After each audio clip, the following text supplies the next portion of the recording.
بسم اللہ الرحمن الرحیم۔ محترم ناظرین السلام علیکم۔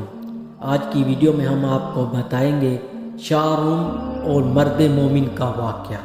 ویڈیو کو پورا دیکھنے سے پہلے ہمارے چینل اسلامک ہسٹری آفیشیل کو لائک اور سبسکرائب کر دیں۔ بیان کیا جاتا ہے کہ روم کے ایک جنگجو بہادر نے حضرت عمر رضی اللہ تعالی عنہ کے زمانے میں مسلمانوں کی ایک جماعت کو قید کر لیا اور شاہ روم سے بیان کیا کہ مسلمانوں میں ایک شخص نہایت قوی اور مہیب قسم کا انسان ہے جس کو دیکھ کر بھی خوف معلوم ہوتا ہے۔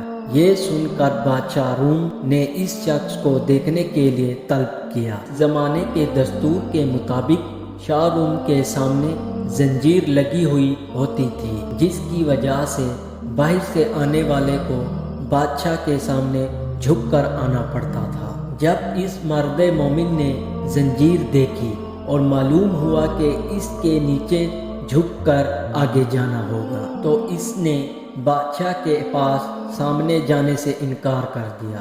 تب شاہ روم نے اس زنجیر کو اٹھانے کا حکم دیا تاکہ وہ شخص اس کے پاس آ سکے جس سے اس کو دیکھنا اور اس سے باتیں کرنا منظور تھا۔ چنانچہ جب وہ شخص بادشاہ کے پاس گیا تو بادشاہ نے اس شخص سے کہا کہ تم ہمارے دین میں داخل ہو جاؤ تاکہ میں اپنی انگوٹھی تم کو پہنا کر روم کی سلطنت عطا کر دوں۔ یہ سن کر اس مرد مومن نے کہا کہ دنیا کا آخر کتنا حصہ تیرے قبضے میں ہے؟ بادشاہ کہنے لگا دنیا کا تقریباً تہائی یا چوتھائی حصہ میرے قبضے میں ہے۔ اس مرد مومن نے جواب دیا کہ اگر پوری دنیا بھی تیرے قبضے میں ہوتی اور تو ایک دن کی اذان کے عوض مجھے دیتا تو میں تب بھی تیری دعوت یہ قبول نہ کرتا۔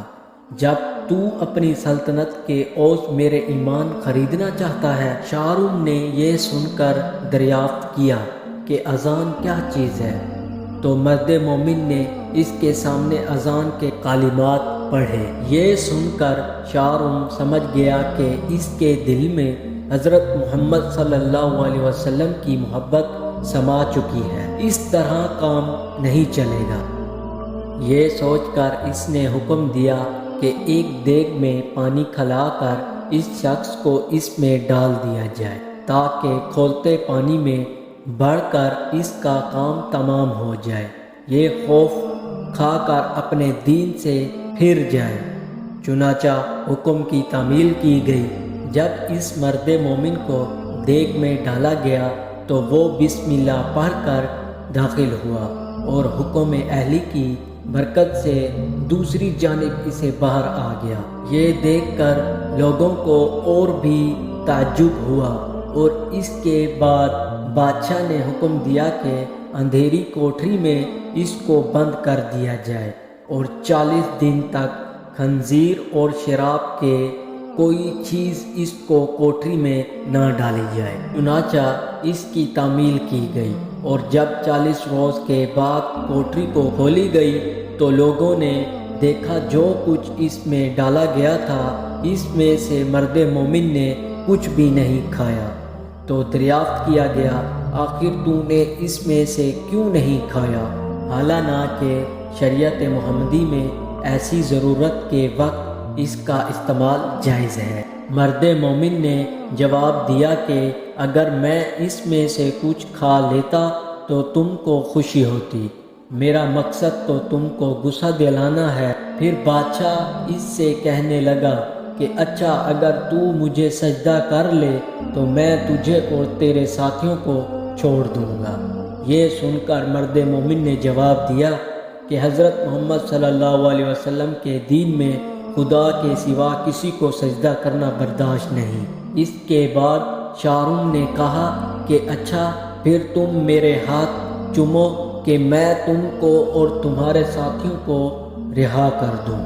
مرد مومن نے جواب دیا کہ ہاتھوں کا بوسہ دینا صرف باپ سلطان عادل اور استاد کے لیے جائز ہے، دوسروں کے لیے نہیں۔ پھر شاہ روم نے کہا کہ اچھا میری پیشانی کو بوسہ دو تو اس پر مرد مومن نے جواب دیا کہ ہاں یہ ایک شرط کے ساتھ ممکن ہے۔ بادشاہ نے کہا جس طرح تم کو منظور ہو۔ پس مرد مومن نے اپنی آستین اس کی پیشانی پر رکھی اور اس کو چوم لیا، اس نیت سے کہ میں اپنی آستین کو بوسہ دے رہا ہوں۔ اس کے بعد بادشاہ نے اس مرد مومن کو اس کے ساتھیوں کے ساتھ بہت سارا مال دے کر رہا کر دیا، اور حضرت عمر رضی اللہ تعالی عنہ کو خط لکھا کہ اگر یہ شخص ہمارے شہر میں ہمارے دین پر ہوتا تو ہم اس کی پشتش کیا کرتے۔ چنانچہ جب وہ شخص مرد مومن حضرت عمر رضی اللہ تعالی عنہ کی خدمت میں حاضر ہوا تو آپ رضی اللہ تعالی عنہ نے حکم دیا کہ مال سب کا سب اپنے حصے کے لیے محفوظ نہ کر لو، بلکہ اس میں سے رسول صلی اللہ علیہ وسلم کے شہر کے لوگوں کو بھی شامل کر لو۔